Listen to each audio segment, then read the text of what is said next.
first episode we spoke about why volunteering is important. In the second episode we spoke about how to make time to volunteer, and in the third one we spoke about who to help and where to get started.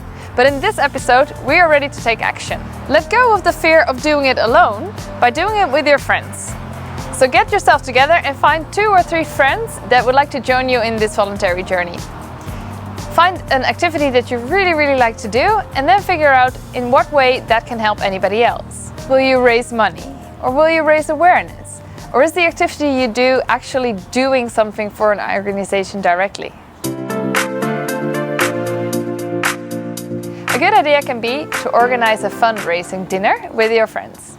You prepare the food for all of your friends, they pay for the menu that you serve, and you can enjoy the company of all being together, while in the end, the money will be donated to a charity.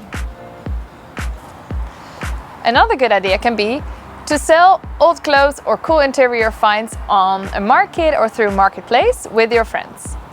Get together, bring some coffee, have a cake, make photos, make sure that you mention your charity, and in the end, the sales can go and be donated to a good cause in your area. How about on a Saturday, meeting up with your friends, going for a coffee, having a stroll through the park while doing something good? Cleaning up the trash from your favorite park can be a very good way to improve the environment and do something good for your area. My suggestion would be to join with a few friends for a voluntary activity. For instance, you can apply to Salvation Army together. You can go there, help with prepping the food, serving the food, and having dinner together with the people living there.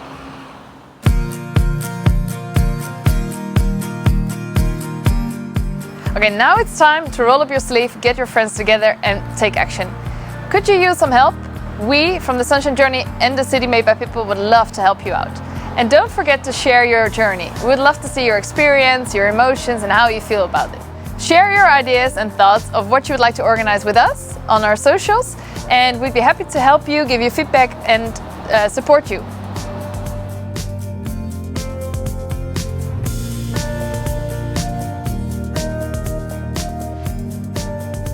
Thank you so much for joining us in this course and watching every episode.